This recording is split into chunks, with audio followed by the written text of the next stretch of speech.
नमस्कार दोस्तों, स्वागत सभी का तृतीय श्रेणी अध्यापक भर्ती परीक्षा लेवल 2 साइंस मैथ से तैयारी करने वाले सभी अभ्यर्थी जो इस सेशन के अंदर जुड़े हुए हैं उनका बहुत बहुत स्वागत यूट्यूब के ऑनलाइन प्लेटफॉर्म के इस चैनल के ऊपर।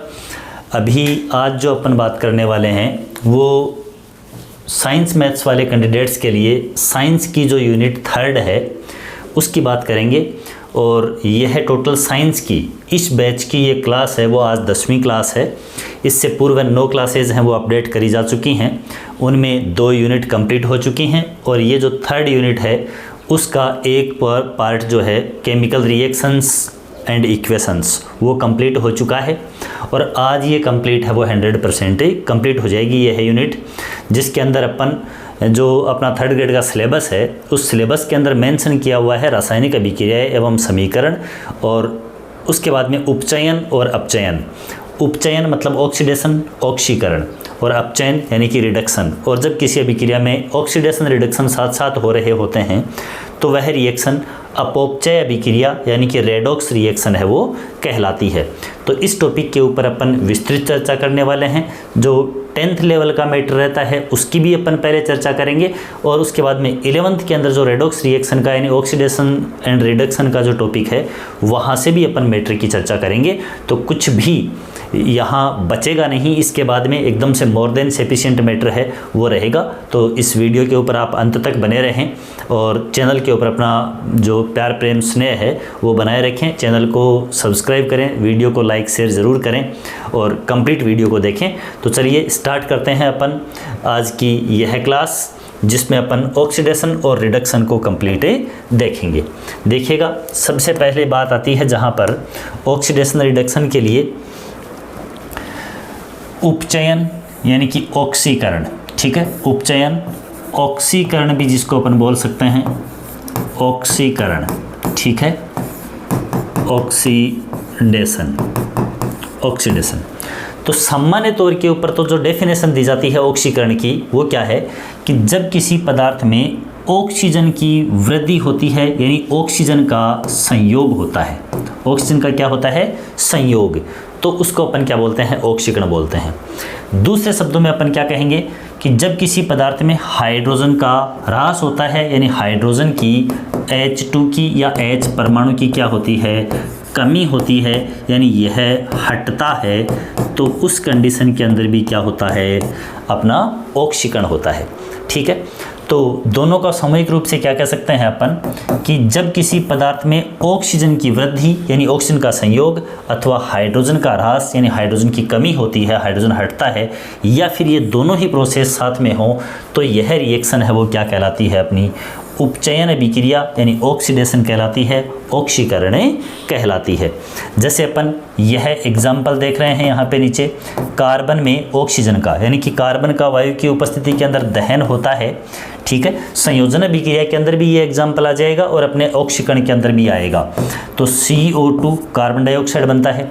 यदि वायु की कमी में सीमित मात्रा में वायु की अभिक्रिया होती है तो यहाँ पर 2C काम में आता है और ये CO2 नहीं बन करके 2CO कार्बन मोनोऑक्साइड। जब वायु की पूर्णता में कार्बन का दहन होता है तब CO2 बनती है, और जब वायु की कमी में ऑक्सीजन की कमी में जब दहन होता है तो कार्बन मोनोऑक्साइड बनती है। दोनों ही कंडीशन में क्या हो रहा है? ऑक्सीकरण हो रहा है। दूसरा एग्जाम्पल अपन देख रहे हैं कि जब कॉपर है उसकी अभिक्रिया ऑक्सीजन के साथ में करवाई जा रही है तो 2Cu + O2, तो यहाँ पर भी 2CuO कॉपर का ऑक्साइड है ये बन रहा है। तो ऑक्सीजन का ऐड होने के कारण, संयोग होने के कारण यहाँ पर ये क्या हुआ है? अपना ऑक्सीकरण हुआ है। ऑक्सीजन का जुड़ना ऑक्सीडेशन सीधा सीधा है, और ऑक्सीजन के अपोजिट अपन क्या कह देंगे? हाइड्रोजन का हटना। जैसे मान लीजिए मैं यूँ कहता हूँ कि विहाइड्रोजनीकरण की अभिक्रिया अपन देखें, फॉर एग्जांपल CH3 एथेन है। एथेन का विहाइड्रोजनीकरण, उत्प्रेरकी विहाइड्रोजनीकरण जब देखा जाए, विहाइड्रोजनीकरण ऑक्सीकरण KMnO4 वगैरह की उपस्थिति के अंदर होता है, KMnO4 पोटेशियम परमैंगनेट वगैरह की उपस्थिति के अंदर, तो यहाँ पर CH2 double bond CH2 plus H2 gas निकल जाती है। तो यहाँ हाइड्रोजन हट रहा है। ये हाइड्रोजन हटना संतृप्त हाइड्रोकार्बन से असंतृप्त हाइड्रोकार्बन का बन जाना क्या है? ऑक्सीकरण है। और इसका अपोजिट असंतृप्त हाइड्रोकार्बन जो हैं, जैसे वनस्पति तेल वगैरह होते हैं, उनसे वनस्पति घी बनाते हैं अपन, तो हाइड्रोजनीकरण करवाते हैं। हाइड्रोजनीकरण क्या हो जाएगा? अपचयन हो जाएगा। तो मैं समझता हूँ ये दोनों कॉन्सेप्ट हैं वो अच्छी तरह से क्लियर हो गए होंगे। ऑक्सीजन का जुड़ना जो इन एग्जाम्पल में अपन ने देखा, और हाइड्रोजन का हटना, हाइड्रोजन यहाँ पर हट रहा है, ये दोनों ही रिएक्शन क्या होती हैं? ऑक्सीकरण की होती हैं। ठीक है, तो ये तो कॉमन 10th लेवल की बात है, वो हो जाती है। अब आगे देखिए, आगे जब अपन बात करते हैं इसके अंदर, तो नेक्स्ट अपना यहाँ पर अपचयन। ठीक है, बिल्कुल पूरी बात करेंगे अपन, आप इसको अच्छी तरह से देखें, पहले समझें पूरा का पूरा, सारी अपन इलेक्ट्रॉनिक जो अवधारणा है वो भी देखेंगे। अपचयन, रिडक्शन, अपचयन, जब किसी पदार्थ में ऑक्सीजन का ह्रास यानी ऑक्सीजन हटता है। ठीक है, ऑक्सीजन हटेगा। For example H2O2 hydrogen peroxide है। ठीक है, और इसको जब गर्म किया जाएगा, या प्रकाश अपघटन भी होता है इसके अंदर, लाइट की उपस्थिति के अंदर, लाइट की उपस्थिति में प्रकाश अपघटन होता है जब हाइड्रोजन परऑक्साइड का, तो H2O plus O2 oxygen gas निकलती है, और रिएक्शन यूँ संतुलित हो जाती है। यहाँ पर 2 मॉलिक्यूल कम में आएंगे, यहाँ पर 2H2O निकल जाएगा।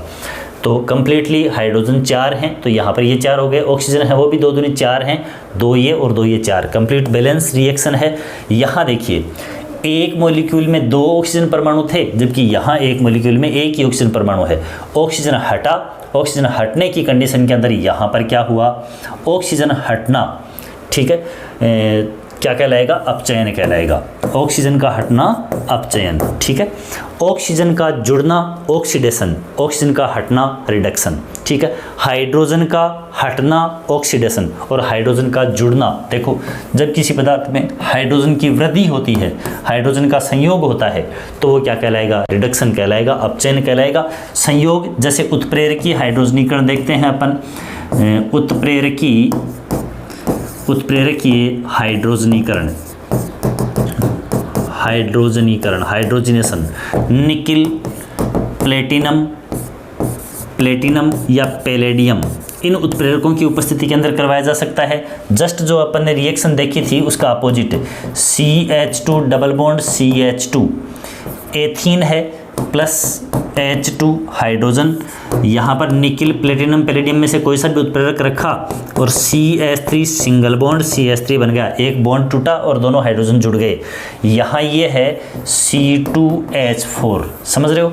CH2 CH2 तो C2H4 एथीन, और यहाँ पर 2 ये कार्बन हैं तो C2 और 6 हाइड्रोजन हैं H6। हाइड्रोजन जुड़ गया कि नहीं जुड़ गया? तो हाइड्रोजन का जुड़ना क्या कहलाएगा? अपचयन कहलाएगा। तो बहुत अच्छी तरह अपन देख चुके हैं ये। ऑक्सीजन का जुड़ना ऑक्सीकरण, ऑक्सीजन का हटना अपचयन, हाइड्रोजन का हटना ऑक्सीकरण, हाइड्रोजन का जुड़ना अपचयन। ठीक है, अब देखो इस अभिक्रिया के अंदर यहाँ ये रिएक्शन दे रखी है, वो रेडॉक्स रिएक्शन दे रखी है। चलिए देखिए, अभी बात करते हैं अपन रेडॉक्स रिएक्शन की। ये देखिए, ऑक्सीकरण और अपचयन जब दोनों साथ साथ हो रहे होते हैं, ऑक्सीकरण अपचयन दोनों साथ साथ होते हैं, यह रिएक्शन है वो रेडॉक्स रिएक्शन है। तो देखिएगा, अपचयन है, रिडक्शन है, REDU, ये रिडक्शन, और यहाँ देखें दूसरा प्लस से अपन ऑक्सीडेशन। तो ये यहाँ पर रिडक्शन का और ये ऑक्सीडेशन का, ये दोनों मिलकर क्या बन गया? यहाँ पर रेडॉक्स रिएक्शन बन गया। क्या बना? Redox reaction. तो जब किसी अभिक्रिया में रिडक्शन एंड ऑक्सीडेशन दोनों साथ साथ हो रहे होते हैं तो वो क्या होती है? रेडॉक्स अभिक्रिया होती है, अपौपचय अभिक्रिया होती है। तो देखिए, इस अभिक्रिया में कॉपर का ऑक्साइड कॉपर में अपचयित हो रहा है और हाइड्रोजन है वो उपचयित मतलब ऑक्सीकृत हो रहा है, होकर के जल बनाता है। तो इस अभिक्रिया में उपचयन, ठीक है, उपचयन तथा अपचयन, ठीक है, उपचयन तथा अपचयन दोनों हो रहे हैं, अतः इसे क्या कहेंगे, रेडॉक्स या अपोपचय अभिक्रिया कहेंगे। ठीक है, अब देखो कैसे हुआ, दोनों चीज़ों को अपन इसको क्लियर करेंगे। यहाँ पर CuO कॉपर का ऑक्साइड है, यहाँ पर H2 हाइड्रोजन है। अभिक्रिया जब करवाई गई तो अपने पास में कॉपर बना और H2O जल बन गया। तो यहाँ से देखो ऑक्सीजन, कॉपर के ऑक्साइड में से ऑक्सीजन हटी और कॉपर बन गया, तो कॉपर के ऑक्साइड से बन गया कॉपर। तो ये प्रोसेस यहाँ देखिए, ऑक्सीजन हट गया, ऑक्सीजन का हटना क्या कहलाएगा, अपचयन कहलाएगा, रिडक्शन कहलाएगा। यहाँ अपने पास में हाइड्रोजन अणु था, हाइड्रोजन में ये कॉपर का जो ऑक्सीजन हटा, ये हटकर हाइड्रोजन के साथ जुड़ गया और क्या बन गया, H2O बन गया। तो यहाँ ऑक्सीजन जुड़ी है, ऑक्सीजन का जुड़ना क्या कहलाता है, उपचयन कहलाता है, या फिर ये है ऑक्सीकरण कहलाता है। तो यहाँ दोनों रिएक्शन साथ साथ हो रही हैं और दोनों रिएक्शन साथ हो रही हैं, तो यह अभिक्रिया क्या कहलाएगी, रेडॉक्स अभिक्रिया कहलाएगी। तो ये तो मुख्य रूप से अपना था, साधारण तरीके से देखा जाए तो ऑक्सीडेशन क्या है, रिडक्शन क्या है, और जब ऑक्सीडेशन रिडक्शन साथ साथ हो रहे हों तो ये दोनों ही सामूहिक रूप से क्या कहलाती हैं, रेडॉक्स अभिक्रिया कहलाती हैं। ये दोनों चीज़ें अपन ने देखी। रेडॉक्स रिएक्शन में ये भी है कि जैसे यहाँ पर देखो कॉपर के ऑक्साइड का क्या हुआ, अपचयन हुआ, ठीक है, अपचयन, और इस H2 का क्या हुआ, ऑक्सीकरण हुआ। तो जिसका स्वयं का अपचयन होता है वो कहलाता है ऑक्सीकारक, ऑक्सीकारक। ठीक है, क्यों कहलाएगा, क्योंकि इसका खुद का अपचयन हुआ और इससे ऑक्सीजन हटी, इस ऑक्सीजन ने जाकर हाइड्रोजन का क्या कर दिया, ऑक्सीकरण कर दिया, हाइड्रोजन का ऑक्सीकरण कर दिया। किसकी ऑक्सीजन ने, कॉपर के ऑक्साइड की। कॉपर के ऑक्साइड वाली ऑक्सीजन है, उसने हाइड्रोजन का अपचयन कर दिया, हाइड्रोजन का ऑक्सीकरण कर दिया। कॉपर के ऑक्साइड वाली ऑक्सीजन ने हाइड्रोजन का ऑक्सीकरण कर दिया। ऑक्सीकरण करने वाला क्या कहलाता है, ऑक्सीकारक कहलाता है। अब वैसे ही हाइड्रोजन है, उसने यहाँ से ऑक्सीजन को निकाल के अपने साथ जोड़ लिया, तो हाइड्रोजन की वजह से कॉपर के ऑक्साइड का क्या हो गया, अपचयन हो गया। तो ये क्या कहलाएगी, यहाँ पर हाइड्रोजन क्या कहलाएगी, अपचायक कहलाएगी, अपचायक।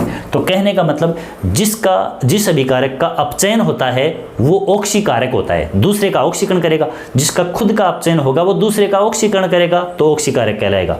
जिसका स्वयं का ऑक्सीकरण हुआ, उपचयन हुआ, वो दूसरे का अपचयन करेगा, तो वो अपचायक कहलाएगा। ठीक है, तो इस तरह से इस रिएक्शन में CuO है, उसका अपचयन हो रहा है और ये स्वयं क्या है, ऑक्सीकारक है। H2 का ऑक्सीकरण हो रहा है, तो फिर ये क्या है, अपचायक है। जिसका ऑक्सीकरण होता है वो अपचायक होता है, और जिसका अपचयन होता है वो दूसरे का क्या करता है, ऑक्सीकरण करता है, तो ऑक्सीकारक कहलाता है। तो इस तरह से ये अपनी रेडॉक्स रिएक्शन है वो कंप्लीट हो जाती है। उम्मीद करता हूँ बहुत अच्छी तरह से ये चीज़ आपको समझ में आई होगी। अब अपन बात करते हैं, देखिए आगे, ऑक्सीडेशन जो रिएक्शन है, यानी कि उपचयन है, ऑक्सीडेशन, उसके कुछ एग्जाम्पल देखते हैं जो पूछे जा सकते हैं एग्जाम में, क्योंकि अलग से टॉपिक मेंशन कर रखा है, ऑक्सीकरण और अपचयन यानी उपचयन, अभिक्रियाओं का प्रभाव या दैनिक जीवन में इनके उपयोग। तो कोरोजन, संक्षारण, ठीक है, तो संक्षारण एक कैसी एक अभिक्रिया है, उपचयन अभिक्रिया ही है। तो पहली बात तो यही क्वेश्चन बनता है कि संक्षारण है वो किस प्रकार की अभिक्रिया है, तो उपचयन यानी कि ऑक्सीकरण अभिक्रिया है, ऑक्सीडेशन रिएक्शन है। जब कोई भी धातु, मेटल, ऑक्सीजन, नमी यानी आर्द्रता या फिर अम्ल क्षारक आदि के संपर्क में जब आती है, तो संपर्क में आकर के धातु की ऊपरी परत है वो कमज़ोर हो जाती है, ऑक्सीकृत हो जाती है। ठीक है, और इसी को कमज़ोर होना क्या कहलाएगा, संक्षारण कहलाएगा, यानी कि क्षय होने लगता है उसका। तो ये संक्षारित हो जाती है, यह प्रक्रिया क्या कहलाती है, संक्षारण कहलाती है। जैसे लोहे की वस्तुओं के ऊपर जंग लगना, ठीक है, चांदी के ऊपर काली परत का चढ़ना। लोहे की वस्तुओं पर जंग लगता है तो यहाँ पर भूरी परत बन जाती है, ठीक है, ब्राउन कलर की परत बनती है, और ये ब्राउन कलर की परत है वो लोहे के ऑक्साइडों के कारण बनती है। यहाँ पर क्या बनते हैं, आयरन के ऑक्साइड बनते हैं, मुख्य रूप से Fe2O3 आयरन ऑक्साइड बनता है लोहे पर जंग लगने की प्रक्रिया में, जो ब्राउन कलर का होता है। चांदी के ऊपर काली परत बनती है तो वो इसके सल्फाइड के कारण बनती है। किसके कारण बनती है, ध्यान में रखें, चांदी के ऊपर जब संक्षारण यानी ऑक्सीडेशन होता है तो काली परत चढ़ जाती है, जो कि इसके सल्फाइड के फॉर्मेशन के कारण होता है। ठीक है, Ag2S सिल्वर का सल्फाइड। तांबे के ऊपर, कॉपर जो है उसके ऊपर हरे कलर की परत बन जाती है। ये CuCO3 यानी कॉपर का कार्बोनेट बन जाने के कारण होती है, कॉपर का कार्बोनेट बन जाने के कारण ऐसा होता है। ठीक है, तो ये तीनों ही एग्जाम्पल अपन देख रहे हैं वो क्या है, संक्षारण के ही उदाहरण है। अब संक्षारण से कैसे बचा जा सकता है, तो पहला है यसद लेपन। यसद बोलते हैं जिंक को ही, किसको बोलते हैं, जिंक, जस्ता है उसी को आयुर्वेद की भाषा में यसद बोलेंगे। ठीक है, तो यसद लेपन यानी जैसे लोहे की कोई परत है और उस परत के ऊपर अपन ने क्या कर दिया है, यहाँ पर जिंक की परत चढ़ा दी, तो अब उस लोहे के ऊपर जंग है वो नहीं लगेगा। ये यानी किसी भी धातु की परत ऊपर चढ़ा दी जाती है तो वो कहलाता है यसद लेपन। इसके बाद में विद्युत लेपन। विद्युत लेपन के अंदर यह है कि कोई भी जैसे धातु है उसको अपन ने धातु को क्या बना दिया है, इस तरह से कि एनोड कैथोड बना करके, और उसको दूसरे सॉल्यूशन के अंदर जो विपरीत आवेशित है, ठीक है, एक सॉल्यूशन को अपोजिट चार्ज वाला और धातु है उसको अपोजिट चार्ज वाली रोड एनोड कैथोड बना देंगे। अब उसके ऊपर मुख्य रूप से एनोडीकरण ही होता है, एनोड बना दिया जाएगा, और उसके बाद में जब विद्युत धारा प्रवाहित करेंगे तो किसी दूसरी धातु की या जैसे प्लास्टिक वगैरह है उसकी कवरिंग वगैरह है वो ऊपर चढ़ जाती है, और कवरिंग करके और विद्युत की सहायता से किसी दूसरे पदार्थ की परत चढ़ा दी जाती है। वो परत चढ़ाना क्या कहलाता है, विद्युत लेपन कहलाता है। पेंट करके भी संक्षारण से बचाया जा सकता है। इसके अलावा ग्रीस वगैरह, ऑयल वगैरह, चिकनाई युक्त पदार्थ हैं वो लगा करके भी, और जंग लगने की प्रक्रिया यानी कि सीधे इसको वायु, ऑक्सीजन और नमी, आर्द्रता, इनके संपर्क से जब इसको बचा देंगे धातु को तो संक्षारण नहीं होगा। इस प्रकार से इसको बचाया जा सकता है। तो ये अपना था संक्षारण, जो कि एक ऑक्सीकरण प्रकार की ही अभिक्रिया है। कैसे इससे बच सकते हैं अपन। अब अपन आगे देखते हैं अगला। तो देखिएगा दूसरा एग्जाम्पल है ऑक्सीकरण का ही, ऑक्सीडेशन का ही। तो यह है विकृत गंधिता, यानी ऑक्सीकरण के कारण ही जो खाद्य पदार्थ होते हैं उसके अंदर जो फूड मटेरियल वगैरह होता है उसमें जब वायु, ऑक्सीजन है वो मिल जाती है तो ये क्रिया करके और उसके क्या बन जाएंगे, फूड मटेरियल के ऑक्साइड बन जाएंगे। ठीक है, ये ऑक्साइड जो बनेगा, ये ऑक्साइड उसको जल्दी खराब कर देता है, उसकी गंध वगैरह, टेस्ट वगैरह है वो विकृत हो जाते हैं, बदल जाते हैं। तो वसा युक्त यानी कि तेलीय पदार्थ और तेलीय खाद्य सामग्री जो है वो वायु के संपर्क में आने पर उपचयित हो जाती है, यानी ऑक्सीकृत हो जाती है, जिससे उनके स्वाद और गंध में परिवर्तन हो जाता है, और यह प्रक्रिया क्या कहलाती है, विकृत गंधिता कहलाती है। तो क्वेश्चन पूछा जा सकता है कि खाद्य पदार्थों में विकृत गंधिता का कारण निम्न में से कौन सी अभिक्रिया है। वहाँ पर ऑक्सीकरण, अपचयन, विस्थापन, द्विविस्थापन ऐसे दिया जा सकता है। तो कौन सी अभिक्रिया, ऑक्सीकरण अभिक्रिया है वो यहाँ पर उपचयन होना यानी कि ऑक्सीकरण होने की प्रक्रिया के ऊपर ये डिपेंड करता है। अब इस विकृत गंधिता को रोकने के उपाय यानी कि बचाव के उपाय, तो प्रतिऑक्सीकारक, एंटीऑक्सीडेंट पदार्थ जो होते हैं, ठीक है, वो यानी कि ऑक्सीकरण की प्रक्रिया को रोकने वाले जो पदार्थ होते हैं उनका उपयोग करके और क्या किया जा सकता है, ये ऑक्सीडेशन को रोका जा सकता है। वायुरोधी बर्तन में खाद्य सामग्री को रख करके बिल्कुल ऐसी टाइट पैकिंग करी जाए कि उसमें ऑक्सीजन है वो रहे नहीं। पहले तो निर्वात पंप के द्वारा और पूरा का पूरा जो कंटेनर है, डिब्बा है, उसको एयरलेस कर दिया जाए और बाद में उसको टाइट पैक कर दिया जाए ताकि वायु के संपर्क में ही नहीं आए खाद्य सामग्री, तो वो लंबे समय तक सुरक्षित रह सकती है। वायु के स्थान पर नाइट्रोजन गैस के द्वारा, जैसे ये चिप्स वगैरह जो भी होती हैं, ठीक है, चिप्स, कुरकुरे वगैरह जो भी पैकिंग वाली पॉलीथीन्स आती हैं उनके अंदर अक्रिय नाइट्रोजन गैस भरी जाती है। ये नाइट्रोजन गैस भर दी जाएगी, अक्रिय नाइट्रोजन गैस, तो फिर क्रिया नहीं होगी, ऑक्सीडेशन नहीं होगा, और ऑक्सीडेशन नहीं होगा तो फिर वो खराब नहीं होगा। इसके बाद में शीतलन की प्रक्रिया के द्वारा, शीतलन प्रक्रिया द्वारा फ्रीजिंग जो प्रक्रिया है उसके अंदर जैसे दूध वगैरह है उसको पाश्चुरीकरण के द्वारा काम में लेते हैं, है ना, पाश्चुराइज्ड मिल्क वगैरह आता है, दूध आता है, तो शीतलन के द्वारा कोल्ड स्टोरेज के अंदर पदार्थ को रख करके और उसको भी खराब होने से, उसकी गंध वगैरह, टेस्ट वगैरह है वो उसको खराब होने से बचाया जा सकता है। तो ये अपना ऑक्सीकरण के ऊपर ही आधारित एक अन्य अनुप्रयोग विकृत गंधिता। ठीक है, तो ये अपना यहाँ पर ऑक्सीकरण, अपचयन और उससे आधारित, उसके ऊपर आधारित जो प्रभाव हैं वो अपन ने देखे। अब देखिएगा, अब अपन बात करते हैं आगे कि ऑक्सीकरण अपचयन है उसको इलेक्ट्रॉनिक अवधारणा के आधार पर कैसे डिफाइन किया जा सकता है। तो अपन ऑक्सीकरण अपचयन की इलेक्ट्रॉनिक अवधारणा और उसके कुछ एग्जाम्पल हैं वो अभी और देख लेते हैं। टॉपिक है वो कंप्लीट हो चुका है वैसे, कि ऑक्सीकरण अपचयन, ऑक्सीजन का हटना, हाइड्रोजन, ऑक्सीजन का जुड़ना, हाइड्रोजन का हटना, ये ऑक्सीकरण है। और ऑक्सीजन का हटना, हाइड्रोजन का जुड़ना, यह अपचयन है। अब इससे आगे ऑक्सीकरण अपचयन जो 11th क्लास के बेस के ऊपर चलता है उसकी अपन और यहाँ पर चर्चा करेंगे। तो देखिएगा कैसे ये पॉइंट अपना रहने वाला है।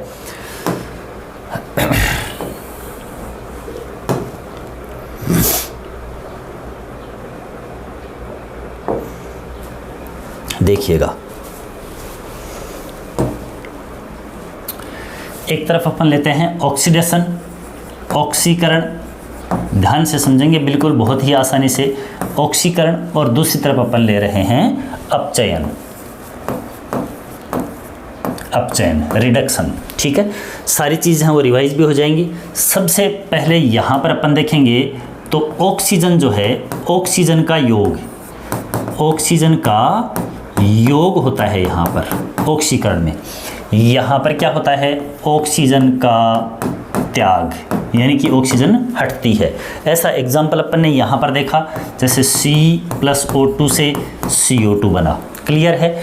यहाँ पर अपन ने एग्जाम्पल देखा कि H2O2 है, इसके 2 मॉलिक्यूल हैं, इसको जब अपन सनलाइट की प्रेजेंस में प्रकाश अपघटन करेंगे, UV लिख सकते हैं ऐसे, तो 2H2O + O2, तो ऑक्सीजन हट रही है, ऑक्सीजन का त्याग, ये क्या हो गया अपचयन, यहाँ क्या हो गया ऑक्सीकरण।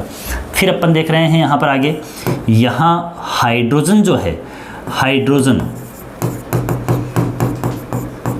का त्याग यानी हाइड्रोजन का ह्रास होगा, हटेगा।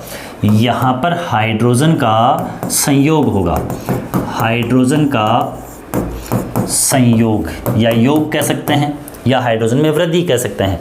जैसे यहाँ अपन ने त्याग वाली प्रोसेस देखा तो मुख्य रूप से इस तरह से कि जैसे CH3CH3 एथेन है, एथेन, और इसके अंदर जब इसका हाइड्रोजनीकरण करवाया जाएगा, हाइड्रोजनीकरण ऑक्सीकरण की प्रक्रिया, हाइड्रोजन हटेगा, सॉरी विहाइड्रोजनीकरण, तो यहाँ पर CH2 डबल बॉन्ड CH2 क्या बन गया, एथीन बन गया, प्लस क्या निकल गई H2, तो हाइड्रोजन हट रही है, और हाइड्रोजन का हटना क्या कहलाएगा, ऑक्सीडेशन कहलाएगा। यहाँ हाइड्रोजन का संयोग, फॉर एग्जांपल इसका अपोजिट भी ले सकते हो आप, निकिल प्लेटिनम की उपस्थिति में, जैसे मैंने बताया पहले, और धातु वगैरह जैसे ये कैल्शियम है, हाइड्रोजनीकरण करवाया, हाइड्रोजन जुड़ी, कैल्शियम हाइड्राइड CaH2 बन गया, ये लो, ये भी क्या है, अपचयन ही है। ठीक है, अब इसके बाद में अपन देखते हैं इसके विपरीत, जैसे ऑक्सीजन है वो नेगेटिव ऋण विद्युतीय तत्व है, तो कोई भी ऋण विद्युतीय तत्व है, या अपन कह सकते हैं विद्युत ऋणी, ऋण विद्युतीय तत्व है, इलेक्ट्रोनेगेटिव ऋण विद्युतीय तत्व का संयोग, का संयोग। अब देखिएगा, जैसे अपन बात करते हैं यूं, सपोज दैट Fe+Cl2 क्लोरीन है, यहाँ ये उदासीन अवस्था में है, जुड़ेगा और जुड़ने से FeCl2 बन गया। तो यहाँ पर देखो सीधी सीधी बात है कि क्लोरीन है वो Cl- होता है, और यहाँ 2 जब क्लोराइड आयन जुड़ेंगे तो Fe इस अवस्था में क्या है, 2+ है, यहाँ Fe था 0 ऑक्सीकरण अवस्था में, भाई कोई चार्ज नहीं था, जबकि यहाँ इस आयनिक यौगिक के अंदर Fe+2 अवस्था में है, तो ये देखो 0 से +2 ऑक्सीकरण अंक में वृद्धि हुई कि नहीं हुई, और एक्चुअल में इलेक्ट्रॉनिक अवधारणा के आधार पर ऑक्सीडेशन नंबर जो है, ऑक्सीकरण अंक है, उसका बढ़ना ही क्या कहलाता है, ऑक्सीकरण कहलाता है। अपन इलेक्ट्रॉनिक अवधारणा देखेंगे, उसके आधार पर ये ऋण विद्युतीय तत्व का संयोग हो रहा है यहाँ पे, ठीक है, तो भी क्या होगा, ऑक्सीकरण होगा। यहाँ अपन देखते हैं ऋण विद्युतीय तत्व का त्याग, यहाँ नेगेटिव जो एलिमेंट है उसका क्या होगा, त्याग होगा, अपोजिट। जैसे मान लो मैं यूँ कहूँ FeCl3, ठीक है, फेरिक क्लोराइड है, और इसमें से ये 2 मॉलिक्यूल लेंगे तो FeCl2, फेरस क्लोराइड के 2 मॉलिक्यूल बन गए, यहाँ पर 2 थे 6 क्लोरीन थे, ये 4 ही हैं, तो क्लोरीन यूँ निकल गया। अब देखो यहाँ जब एक आयरन के साथ में 3 क्लोरीन थे तो ये Fe3+ अवस्था में था कि नहीं था, और यहाँ Fe किस अवस्था में आ गया, 2 क्लोरीन के साथ में 2+ में आ गया। ऑक्सीकरण अंक है वो 3 से क्या हो गया, 2 हो गया। ऑक्सीकरण अंक में कमी आना, ऑक्सीकरण अंक का बढ़ना ऑक्सीकरण है, और ऑक्सीकरण अंक का घटना क्या है, अपचयन है, ठीक है। तो इस प्रकार से ऋण विद्युतीय तत्व का संयोग होने के ऊपर, यानी ऑक्सीजन की तरह की नेचर वाले जो भी तत्व हैं उनका संयोग होना ऑक्सीकरण है और उनका हटना क्या है, अपचयन है। अब आगे बात करते हैं अपन, देखिएगा इसके अपोजिट आप यूँ कह सकते हो कि जो पॉजिटिव नेचर वाले हैं, धन विद्युतीय तत्व हैं, पॉजिटिव जो हैं, इलेक्ट्रोपॉजिटिव हैं, उनका यहाँ पर त्याग होना क्या है, उनका त्याग होना ऑक्सीकरण है, जबकि धन विद्युतीय तत्व का पॉजिटिव जो नेचर वाले हैं उनका संयोग होना क्या है, आपका अपचयन है। ठीक है, तो ये तो हो गया जो ऑक्सीजन और ऋण विद्युतीय तत्व का संयोग, हाइड्रोजन या धन विद्युतीय तत्व का त्याग। यहाँ है ऑक्सीजन या ऋण विद्युतीय तत्व का त्याग, जबकि हाइड्रोजन और पॉजिटिव यानी कि जो धन विद्युतीय तत्व हैं उनका क्या होगा, संयोग, तो अपचयन होगा। अब अपन इलेक्ट्रॉनिक अवधारणा देखते हैं इसकी। ठीक है, इलेक्ट्रॉनिक जो कॉन्सेप्ट है उसके आधार पर ऑक्सीकरण अपचयन कैसे होगा। तो देखिए इलेक्ट्रॉनिक अवधारणा, इसके अनुसार क्या होता है, दोनों ही तरफ देखेंगे अपन कि जब कोई तत्व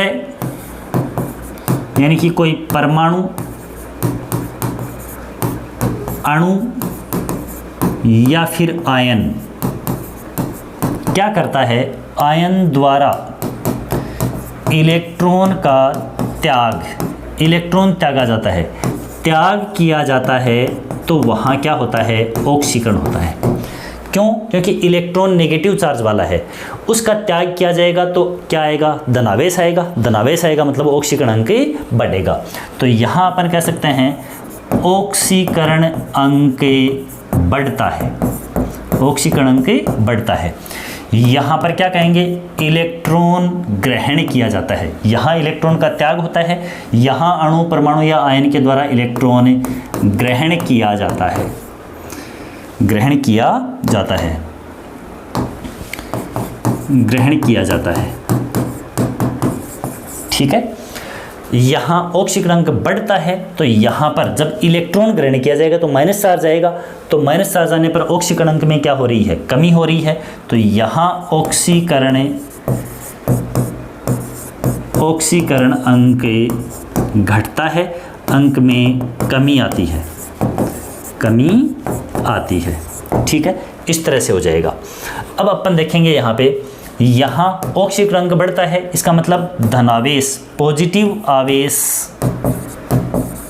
आवेश बढ़ता है, और इसके विपरीत कह सकते हैं नेगेटिव आवेश है, ऋणावेश है, वो क्या होता है, घटता है, यूँ कह सकते हैं। इसके विपरीत यहाँ पर ऑक्सीकरण अंक में कमी आती है, इसका मतलब पॉजिटिव आवेश जो है उसमें क्या आती है, कमी, और जो नेगेटिव चार्ज है वो क्या होता है, बढ़ता है। ये समस्त चीज़ें हैं वो ऑक्सीकरण अपचयन के अंदर होती हैं। अब अपन इन चीज़ों को के एग्जाम्पल हैं वो देखते हैं। देखिए कोई भी अणु, परमाणु या आयन है, उसके अंदर इलेक्ट्रॉन का ग्रहण किया जाना। जैसे मैं यूँ कहूँ कि Na सोडियम परमाणु है, बाह्यतम कोश में अपन यूँ देखते हैं कि 2, 8 और 1 ऐसे इलेक्ट्रॉन होते हैं। पहले कोश में 2 इलेक्ट्रॉन, दूसरे में 8 और तीसरे में 1। 11 नंबर पे आता है, यह 1 इलेक्ट्रॉन त्याग कर Na+ बनाता है, प्लस इलेक्ट्रॉन का त्याग कर दिया। ये लो भाई, कोई भी तत्व का परमाणु, सोडियम का जैसे परमाणु है, ये 1 इलेक्ट्रॉन त्यागा, और यहाँ पर त्यागने पर 2 और 8, बाह्यतम कोश में 8 इलेक्ट्रॉन हो गए, 1 इलेक्ट्रॉन इसने त्याग दिया। तो ये यहाँ पर क्या हो गया, किसी भी परमाणु का क्या है, इलेक्ट्रॉन त्यागने का मतलब ऑक्सीकरण हो रहा है। ग्रहण करने की बात करते हैं यहाँ पर अपचयन के अंदर, जैसे क्लोरीन परमाणु है Cl, क्लोरीन के अंदर 2, 8 और 7, 17 नंबर पे आता है, 2 और 8 10, 10 और 7 17। ठीक है, यह इलेक्ट्रॉन ग्रहण करता है, ग्रहण करके और अपना अष्टक पूरा करेगा, Cl- बनाएगा। देखो ऋणावेश में वृद्धि हो रही है, यहाँ धनावेश में वृद्धि हो रही है, यहाँ 0 था धनावेश, यहाँ पर 1 हो गया। ठीक है, Cl- बना, टोटल इलेक्ट्रॉन 1 ग्रहण करने से 2, 8 और 8, बाह्यतम कोश में 8 इलेक्ट्रॉन हो गए और Cl- बना लिया, अपचयन हो गया। ठीक है, इसी प्रकार से अपन कह सकते हैं कि किसी अणु का ऑक्सीकरण, अणु की बात करते हैं। जैसे मैं यूँ कहूँ कि यहाँ जैसे H2 है, H2 अणु हाइड्रोजन का। ठीक है, H2 अणु है, वो जैसे 2H+ 2s प्लस क्या कर रहा है, 2 इलेक्ट्रॉन त्याग रहा है। तो देखो धनावेश के अंदर क्या हो गई, वृद्धि हो गई। ठीक है, यहाँ जैसे O2 है ऑक्सीजन, ये 2 परमाणु हैं, दोनों परमाणु मिलकर के जैसे 2 इलेक्ट्रॉन ग्रहण किए तो क्या हो गया 2O-, ऑक्सीजन के ऊपर ऋणावेश आ गया। ठीक है, ऐसा भी हो सकता है कि यहाँ पर ये ऑक्सीजन अणु है और इसके ऊपर क्या हो जाए, 4 इलेक्ट्रॉन ग्रहण करें दोनों परमाणु और ग्रहण करके और 2O2-, क्योंकि ऑक्सीजन क्या है, उसके अंदर ऑक्सीजन 8 नंबर पे आता है तो उसके अंदर 2 और 6 ऐसे 8 इलेक्ट्रॉन होते हैं। अष्टक पूरा करने के लिए 2 और 8 ऐसे, तो बाह्यतम कोश में 8 इलेक्ट्रॉन हो जाए, इसलिए एक परमाणु 2 इलेक्ट्रॉन भी ग्रहण कर सकता है, तो -2 चार्ज आ जाएगा। यहाँ देखो ऋणावेश में वृद्धि हो रही है, तो ऐसा क्या हो जाएगा, यहाँ पर आपका ऋणावेश में वृद्धि होने का मतलब ये है कि यहाँ पर अपचयन हो जाएगा। ठीक है, किसी भी आयन का धनायन ऋणायन है उसका ऑक्सीकरण कैसे हो सकता है, तो आवेश घट सकता है, बढ़ सकता है। आवेश अगर धनावेश बढ़ेगा तो ऑक्सीकरण होगा, ऋणावेश बढ़ेगा तो क्या होगा, अपचयन होगा। ठीक है, तो इस तरह से ये अपना ऑक्सीडेशन एंड रिडक्शन, ऑक्सीकरण और अपचयन, यह प्रक्रिया और रेडॉक्स प्रक्रिया है वो क्या हो गई हैं, बिल्कुल कंप्लीट हो गई हैं। इससे आगे ये जो मैटर अपन ने देख लिया है, उससे आगे 3rd ग्रेड की जो मुख्य परीक्षा है उसके अंदर ऑक्सीडेशन रिडक्शन के अंदर कुछ नहीं पूछा जाएगा। और इससे पूर्व की क्लास के अंदर अपन ने बाकी सारी समीकरणें जो हैं, रासायनिक समीकरण कैसे लिखते हैं, अभिक्रिया की समीकरण को संतुलित कैसे करते हैं, समीकरणों के अलग अलग अभिक्रियाओं के प्रकार, जिसके अंदर संयोजन अभिक्रिया है, उसमें जो क्षेपीय अभिक्रिया है, वियोजन अभिक्रिया है, उष्माशोषी अभिक्रिया है, ये सब देख चुके हैं। विस्थापन अभिक्रिया, द्विविस्थापन अभिक्रिया, ये सब अपन इससे पूर्व वाली क्लास में देख चुके हैं। और इससे पहले की जो 8 क्लासेज हैं उनके अंदर जो 2 यूनिट थी पहले वाली, एक पहली एटॉमिक स्ट्रक्चर वाली जो atom and molecules and atomic structure, वो यूनिट कंप्लीट हो चुकी है। और जो एलिमेंट्स वाली है, एलिमेंट, कंपाउंड एंड मिक्सचर, ठीक है, और फिजिकल एंड केमिकल एक्सचेंजेज जो हैं, परिवर्तन हैं, उसकी एक यूनिट थी, 2nd यूनिट, वो भी कंप्लीट हो चुकी है। तो यदि आप चैनल के ऊपर नए जुड़े हैं तो उन वीडियोज़ को भी ज़रूर देखें और अपनी तैयारी है उसको निश्चित तौर पर आप जारी रखें।